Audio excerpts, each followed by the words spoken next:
All right, normally I cut a patch panel out of fresh steel and then lay it over the part I'm replacing, and then scribe and trace it out. That way it kind of matches the hole with the patch.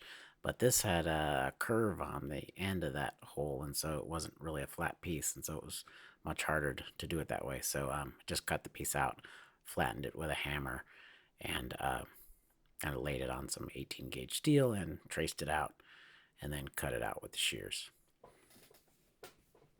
Um, Shears are more than powerful enough for this. I did find out if you kind of rough cut the outline first and just leave yourself maybe an eighth of an inch on the line, it's much easier to trace the line with the shears that way, instead of trying to just cut right on the line from the very beginning.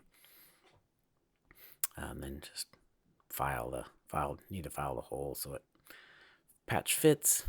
And then here I'm marking the patch where that bend starts, and wraps around toward the taillight section. In hindsight, I should have probably made this patch out of two pieces, one on the taillight section and then one on the side, because I could get a dolly through that larger hole to fix the taillight section. And instead, I had to bend that edge around some round rod that I had, that was really close to the same radius, but I missed a little portion of it, or I misaligned a portion of it, so had to rebend it here. And then the quarter panel has a slight arch in it, and so I used the shrinker tool that I got a few weeks ago to place that arch in the patch, and it fit pretty good. And so the welding technique here is different than the last one I used. I don't know if it's called a layer wire technique when you're spot welding, but that's the best case I can, or the best description I can give it. Essentially, just put the filler wire in the gap and then light up the torch right on the wire. And so that's in an effort to avoid blowing holes in the gap. If you try and just light up the torch right on the gap, even if it's really tight, a lot of times it'll just blow a hole right through it. And so you can see that I did that on the corners here. For some reason, the corners seem to be more susceptible to that. And so I tried to stay away from the corner a little bit, and then you can see here I'm just chasing it. Seems like forever.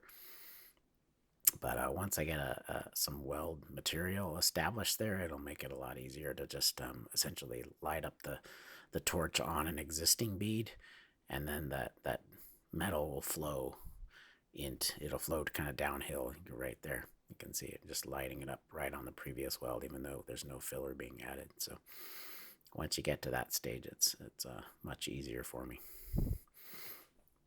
And it just needed a little bit of tweaking with the hammer to get it to flush on the other end.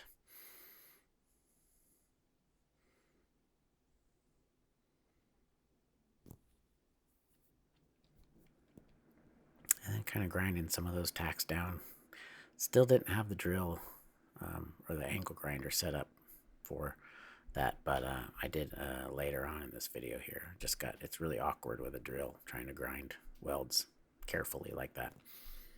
So here I'm just filling in the joints or the space between all those tack welds, and try and fill in any pock marks that I may have made while I was welding. Probably should be using filler wire here just because it always seems to be a little low in those fusion weld areas, and so I got to get better at doing that. It's amazing seeing guys who are skilled just weld around the perimeter of this joint without stopping and without blowing any holes in it. So got a lot of respect for guys that can do that.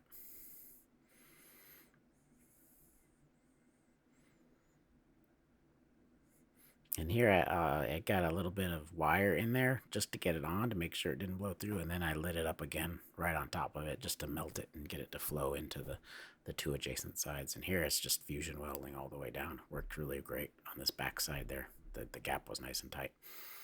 And so not the prettiest weld, but it is sealed. And then grinding down those high spots with the drill and a little roll lock or sandpaper roll lock disc.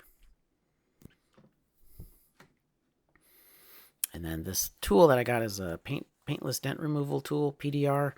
It has a bunch of metal tips on the ends, and you can use that kind of as to pry behind panels that don't have lots of access. And so that's what I was using this as, kind of a dolly to planish out some of the highs and low spots around the weld joint there. So it works okay. It'd be nice if it had a larger, flatter head.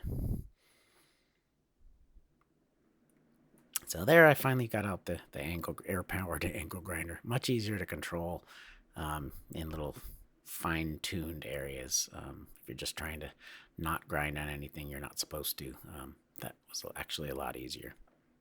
And I took a little palm sander and kind of smoothed out all the main big scratches so I could really see where the pock marks are, and then kind of fill those in. This is where I still have a lot of trouble with, just little pock marks and gouges in the steel. I end up having to go back and fill them in later.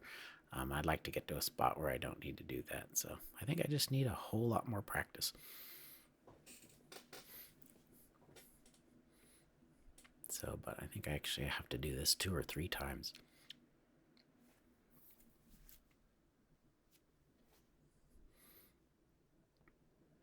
And it gets a little better every time.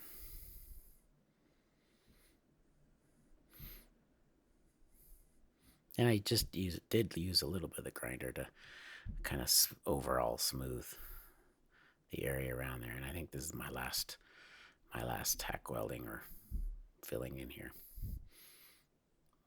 Let's see if I'm right.